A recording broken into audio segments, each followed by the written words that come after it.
আজকে নিয়ে এসে গেছি অনুষ্ঠান বাড়ির মতো পাবদা মাছের রেসিপি নিয়ে। তো প্রথমে পাবদা মাছগুলোতে নুন হলুদ দিয়ে ভালো করে মাখিয়ে গরম তেলে দিয়ে সবগুলো মাছ উল্টে পাল্টে ভালো করে ভেজে একটা পাত্রে নামিয়ে নিয়েছে। আর দেখুন সবগুলো মাছের ভেতরে ডিম।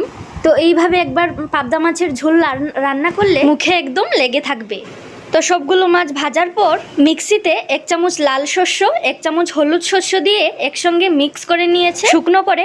তারপর অল্প জল দিয়ে আবারও মিক্স করে নিয়েছে। তারপর একটা পাত্রে ঢেলে নিয়ে আবারও মিক্সিতে টমেটো কুচি কাঁচা লঙ্কা দিয়ে একসঙ্গে মিক্স করে নিল। এবার গরম তেলে কালো জিরে দিয়ে নেড়েচেড়ে থেতো করে রাখা আদা দিয়ে নেড়েচেড়ে আদার কাঁচা গন্ধটা চলে যাওয়ার পর হলুদ গুঁড়ো লঙ্কা গুঁড়ো আর মিক্স করে রাখা টমেটো কাঁচা লঙ্কা দিয়ে মশলাটাকে কষানোর পর মশলা থেকে তেল ছাড়ার পর বেটে রাখা শস্য দিয়ে অল্প নাড়িয়ে চাড়িয়ে দিয়ে দিবে পরিমাণ মতো জল। শস্য বাটা দিয়ে বেশি নাড়তে চাড়তে নিই, না হলে তেতো হয়ে যাবে। তারপর জাল উঠিয়ে ভেজে রাখা মাছগুলোকে দিয়ে 6টা ছেঁড়া কাঁচা লঙ্কা দিয়ে নুন দিয়ে নামানোর আগে সর্ষের তেল দিয়ে নাড়ে চাড়ে নামিয়ে